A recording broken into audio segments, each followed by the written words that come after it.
Hello everyone, welcome to Pathshala, and today we are going to learn one of the most difficult and challenging chapters you find in biology. But do not worry, after this video you will find it the most easy chapter. So I believe we should begin. So guys, the chapter is heredity and evolution. Before I start explaining you all the complex things, isn't it a better idea we understand both of these terms? सो पहले समझते हैं heredity और inheritance होता क्या है. Heredity मैं आपको इस एग्जांपल से समझाती हूँ.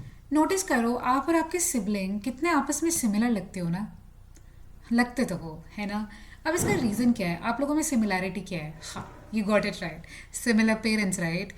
तो 100% ऐसा कुछ है जो आपके पेरेंट्स ने आपको और आपके सिबलिंग को पास किया है, जिसकी वजह से आप लोगों में इतनी सिमिलैरिटीज़ हैं, राइट.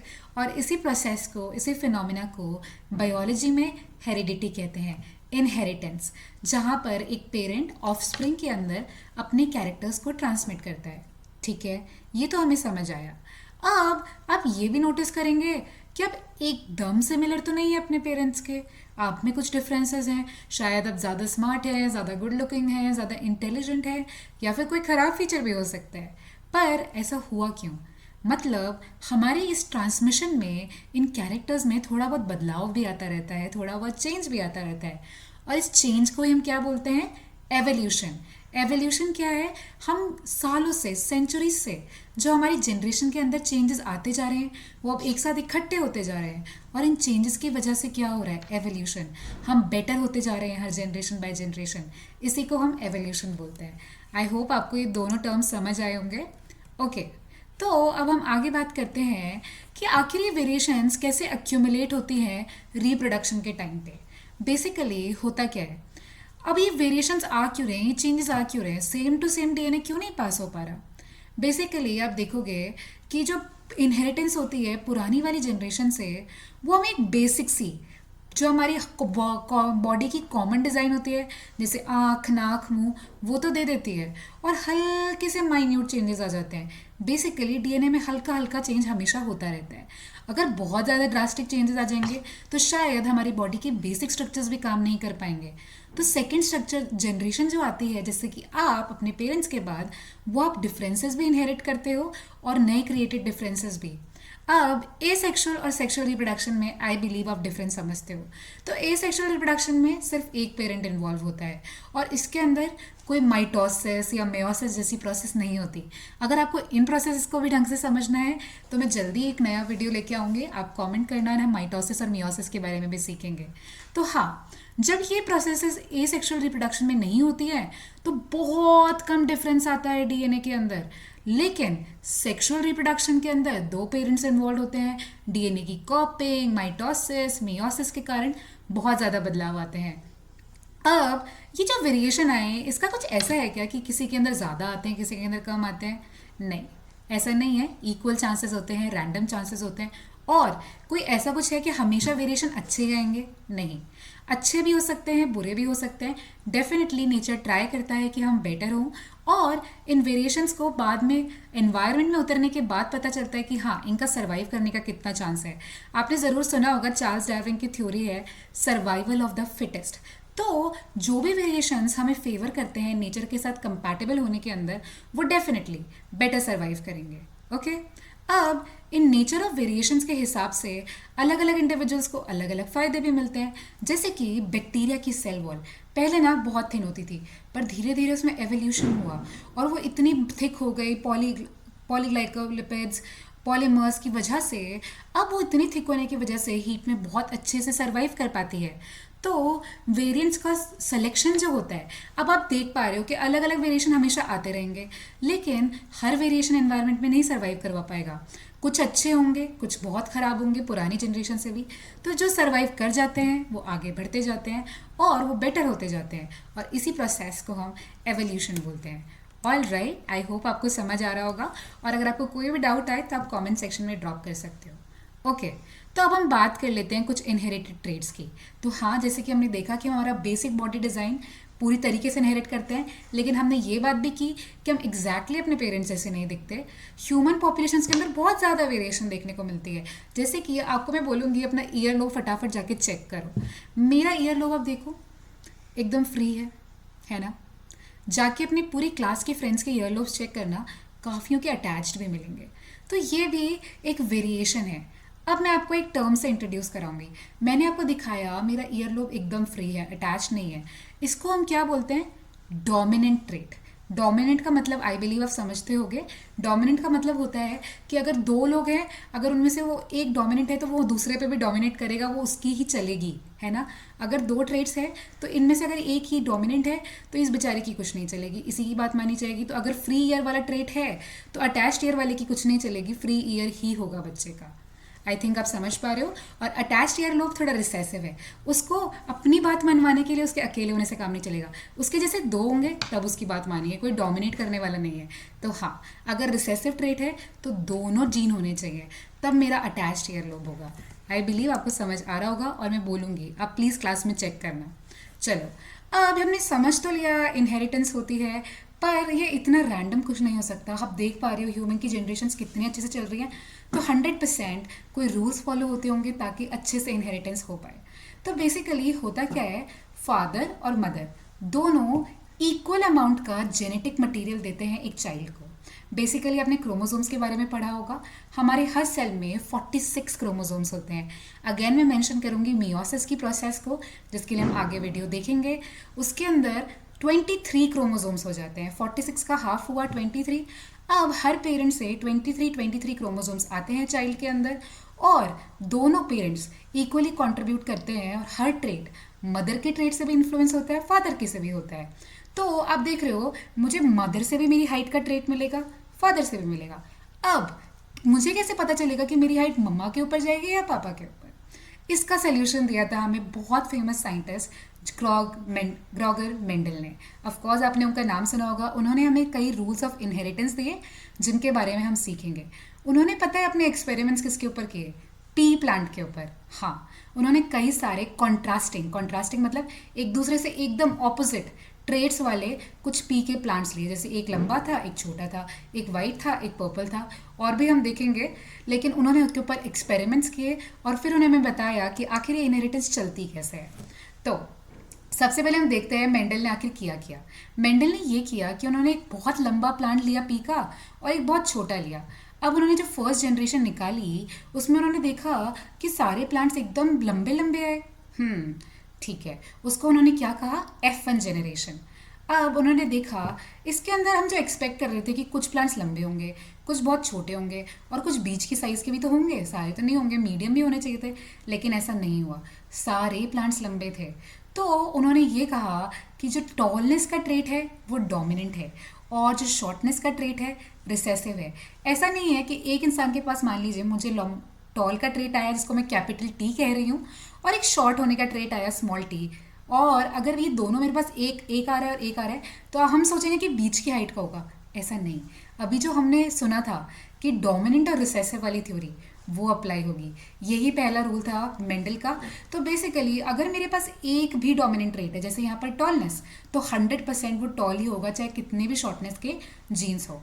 अब उन्होंने क्या किया, ये पूरी जनरेशन जो थी, जो हमारी आई, आप इनमें देख सकते हो, एक उन्होंने हाफ मटेरियल लिया होगा टॉल प्लांट से, तो एक कैपिटल टी आया उनके पास, और एक लिया होगा शॉर्ट प्लांट से, तो उनके पास छोटा टी आया। तो उनकी अब जनरेशन कैसी बनी? जो F1 जनरेशन थी, दिखने में तो टॉल थी, कि जो दिखने में टॉल होना कहते हैं, इसे हम कहते हैं फिनोटाइप। लेकिन उनके जीन्स में सिर्फ लंबे होने का जीन नहीं था, सिर्फ कैपिटल टी नहीं था, एक कैपिटल टी भी था, एक स्मॉल टी भी था। इसे हम क्या कहते हैं? जो जीन को बताता है उसे हम जीनोटाइप कहते हैं। तो इनका जीनोटाइप थोड़ा मिक्स था। अब मेंडल ने आगे क्या किया, इस F1 जनरेशन को भी ब्रीड कराया। अब ये कैपिटल टी स्मॉल टी और कैपिटल टी स्मॉल टी को जब उन्होंने ब्रीड कराया तो उन्होंने देखा कि 75% प्लांट्स जो थे वो तो टॉल थे, लेकिन अब की बार 25% छोटे थे। लेकिन अब भी कोई भी मिडिल साइज प्लांट नहीं था। मिडिल साइज प्लांट तो ऑफकोर्स हो नहीं सकते थे, क्योंकि हम समझ चुके हैं कि डोमिनेंट और रिसेसिव का कॉन्सेप्ट। लेकिन अब की बार शॉर्ट प्लांट्स क्यों आए? क्योंकि इस बार दोनों पेरेंट्स के पास स्मॉल टी वाला ट्रेट था, और 25% ऐसे प्लांट्स थे जिनके पास दोनों रिसेसिव जीन्स गए, दोनों स्मॉल टी वाले गए। आप इस क्रॉस में देख पा रहे होगे। तो हाँ, अगर उनके पास रिसेसिव वालों को खुद को एक्सप्रेस करने के लिए दोनों जीन्स को साथ लेके आना पड़ता है, तब वो प्लांट शॉर्ट होता है। तो यस, ये हम समझ सकते हैं। अब हम ये भी समझ गए हैं कि हर जीन की हम 2 फैक्टर या 2 कॉपी इनहेरिट करते हैं। ऑल राइट, अब हम देखते हैं कि रूल ऑफ इनहेरिटेंस को आगे ढंग से समझते हैं। तो उन्होंने कहा कि जेनोटाइपिक रेशो को कंफर्म करने के लिए अब उन्होंने देखा कि ठीक है, मुझे समझ तो आ रहा है कि ये मिक्स्ड वैरायटी से ऐसा ऐसा हुआ, पर उन्होंने कंफर्म करने के क्या किया, जो उनके पास F2 जनरेशन आई थी ना, उसको एक आया, जो हमने देखा था, एक दो, एक 25% जनरेशन हमारे पास आई कैपिटल टी वाली, और 50% आए मिक्स्ड वाले, और लास्ट के 25% जो शॉर्ट निकले थे वो भी हमारे पास आए। तो ये हमारा F2 जनरेशन का डिस्ट्रीब्यूशन था। इन्होंने क्या किया, इनका जीनोटाइप समझने के लिए, जीनोटाइप अगेन हमने समझा था कि एक्चुअली उनका जीन्स का कॉम्पोजिशन क्या है, उसको ब्रीड करा दिया एकदम शॉर्ट प्लांट से। अगर कोई प्लांट शॉर्ट है तो हम 100% श्योर हैं कि उसका जो जीनोटाइप है वो पक्का स्मॉल टी ही है, वरना वो शो अप ही नहीं हो सकता। तो उन्होंने जब क्रॉस कराया तब वो कंफर्म कर पाए कि हाँ, इनकी जो जीनोटाइप की अंडरस्टैंडिंग थी वो प्रॉपर थी। ठीक है, ये तो हम समझ गए। अब ये रूल ऑफ डोमिनेंस और रिसेसिव क्या हमेशा अप्लाई होता है? वेल नहीं, नेचर में हमेशा एक्सेप्शंस होते हैं, नेचर में हमेशा रूल्स नहीं फॉलो होते। तो यहाँ पे आप एग्जाम्पल देख पा रहे हो, एक पिंक फ्लावर दिख रहा है मुझे, एक वाइट फ्लावर दिख रहा है। इनको मैंने ब्रीड कराया तो मेरे पास एक पिंक फ्लावर आ गया, और उसके बाद मैंने F2 जनरेशन में कराया तो 3:1 आ गया। ठीक है, परफेक्ट। तो ये भी मेंडल के लॉ को फॉलो कर रहा है, परफेक्ट। ओके, अब मैं अगर किसी tall plant with round seeds, अब मैंने सिर्फ टॉल प्लांट और शॉर्ट प्लांट की बात की थी अब तक, अब मैं दो कैरेक्टर्स को लेके आऊंगी, एक टॉल प्लांट जिसके राउंड सीड्स भी हो और एक छोटा प्लांट जिसके रिंकल्ड सीड्स हो। अब छोटा प्लांट होना और रिंकल्ड सीड्स दोनों जो होते हैं ये रिसेसिव ट्रेट्स हैं, और टॉल प्लांट और राउंड सीड्स जो हैं वो हमारे डोमिनेंट ट्रेट्स हैं। मैं इन्हें क्रॉस कराऊंगी और अगेन मेंडल को पता चला इन एक्सपेरिमेंट्स को करके कि ये दोनों डोमिनेंट ट्रेट्स हैं। ओके, और आप अपनी एनसीईआरटी बुक्स में भी देख पाओगे कि हाँ, आपको 7 कैरेक्टर्स की लिस्ट दी हुई होगी, आपको अच्छे से मेमोराइज करना है कौन सा डोमिनेंट है कौन सा रिसेसिव है। मैं आपको याद नहीं कराऊंगी बिकॉज वो आप कर लोगे अगर आप समझ गए हो तो। बाकी आपको कुछ भी डाउट हो you can put in the comment section. तो उन्होंने इस तरीके से क्रॉस करवाया, और जो हमने पढ़ा ये रेशो आपके लिए बहुत इंपॉर्टेंट है। अब क्योंकि हम दो कैरेक्टर्स को कंसिडर कर रहे हैं तो अब ये रेशो आपको, वैसे तो मैं कहूँगी आपको याद ही होना चाहिए, 9:3:3:1। टोटल 16 जनरेशन आएंगी एंड उसके अंदर ये डिस्ट्रीब्यूशन हमें देखने को मिलेगा। ऑल राइट, अब मेन बात, मैंने जीन ले तो लिए, आखिर ये एक्सप्रेस कैसे होते हैं, ये भी तो क्वेश्चन इंपॉर्टेंट है। मेरी बॉडी को पता कैसे चलता है इसे एक्सप्रेस करना है या इसके ये करना है? तो हमारी बॉडी में ना इन्फॉर्मेशन देने का एक सोर्स होता है जिसे हम डीएनए कहते हैं, और उस डीएनए के अंदर एक छोटा सा सेक्शन होता है एक प्रोटीन का जिसे हम जीन कहते हैं। जीन जो होता है इन प्रोटीन्स को बनाता है जो कि हमारी बॉडी में इन्फॉर्मेशन एक्सप्रेस करते हैं। जैसे कि मेरी हाइट अच्छी होनी चाहिए, है ना, मैं टॉलनेस का जीन लेकर पैदा हुई हूँ, तो ये जीन मेरी बॉडी में हाइट बढ़ाने वाले हॉर्मोन्स को सिग्नल देंगे कि हाँ, आप इतना ग्रोथ हार्मोन रिलीज करते रहो ताकि ये इस इंसान को इतनी हाइट अचीव हो जाए, है ना। तो प्लांट की हाइट भी ग्रोथ हार्मोन पे डिपेंड करती है, और ये सिंथेसाइज होती है एक एंजाइम की वजह से। आप ग्रोथ हार्मोन के बारे में पढ़ेंगे आगे आपकी लास्ट के चैप्टर्स में, और ऑफ कोर्स वो भी हम साथ में सीखेंगे। लेकिन हाँ, ये एंजाइम एक जीन की वजह से सिंथेसिस होती है। तो जितना ज़्यादा अच्छा एंजाइम होगा, एफिशिएंट होगा, उतना ज़्यादा हार्मोन निकलेगा, है ना। अगर मेरा एंजाइम अच्छे से काम कर रहा है तो मेरी बॉडी हार्मोन ज़्यादा सिक्रीट करेगी, तो उतना ही लंबा प्लांट होगा। लेकिन मान लो उस जीन में थोड़ा ऑल्ट्रेशन हो गया, थोड़ी गड़बड़ हो गई, तो एंजाइम कम एफिशिएंट होगा, तो कम हार्मोन बना तो कम हाइट आ गई। तो आई थिंक अब आप समझ पा रहे हो कि कुछ लोग क्यों छोटे रहते हैं, कुछ लोग क्यों लंबे रहते हैं। ओके, अब मेंडल के एक्सपेरिमेंट्स में ये भी पता चला, मेंडल ने कहा कि दोनों पेरेंट्स, जैसे कि हमने बात की, डीएनए में इक्वली कंट्रीब्यूट करते हैं। तो पी जो होगा हर जीन के लिए, 2 सेट ऑफ जीन्स हर कैरेक्टर के लिए इनहेरिट कर रहा है। इसलिए ज़रूरी है कि हर जर्म सेल के अंदर सिर्फ एक ही हो। अगर दोनों पेरेंट्स से डबल डबल आएंगे तो ऑफकोर्स 4 कॉपीज हो जाएंगी, है ना। इसके भी एक्सेप्शंस होते हैं नेचर में, और आपको अगर ऐसी इंटरेस्टिंग चीज़ें चाहिए तो वो हम यूट्यूब शॉर्ट्स पे अपलोड करते हैं beyond your science text books. But yes, what you can learn beyond, right, but it's all science. But या यहाँ पे हम एनसीईआरटी पे फोकस करते हैं। तो यहाँ पे कैरेक्टरिस्टिक्स जो हैं हम देख पा रहे हैं कि ये लिंक्ड नहीं है आपस में, है ना। आप ये देख पा रहे हो जैसे कि कैरेक्टरिस्टिक्स राउंड एंड येलो, ये इंडिपेंडेंटली इनहेरिट होते हैं। मैं कहना चाहूँ कि कोई प्लांट लंबा भी होगा तो उसके अंदर राउंड सीड्स भी होंगे, ये आप नहीं कह सकते। वो लंबा होके रिंकल सीड्स वाला भी हो सकता है। ये ट्रेट्स आपस में जुड़े हुए नहीं हैं, ये अलग अलग हैं, अलग अलग अपने हिसाब से रूल्स ऑफ इनहेरिटेंस को फॉलो करके इनहेरिट होते हैं, अलग अलग अपने जीन्स बनाते हैं और अलग अलग तरीके से इनहेरिट होते हैं। आई होप आप ये कॉन्सेप्ट समझ पा रहे हो। तो हर जीन की 2 कॉपीज़ बनती हैं, और उसके बाद एक हम इनहेरिट करते हैं, और उसके बाद जो डोमिनेंट जीन होता है वो प्रोजेनी में एक्सप्लोर होता है। अब दोनों पेरेंट्स हाफ हाफ अपने मियोसिस से करते हैं, और जब वो कंबाइन होते हैं तो हमारा वापस नॉर्मल जर्म सेल काउंट जो होता है वो रिस्टोर होता है। ओके, अब हम बात करते हैं सेक्स डिटर्मिनेशन की। ये बहुत इंपॉर्टेंट क्वेश्चन है आपके एग्जाम्स के लिए भी। तो आखिर डिटरमाइन होता कैसे है कि a child is a boy और अ गर्ल? बेसिकली आप इस डायग्राम को देखो।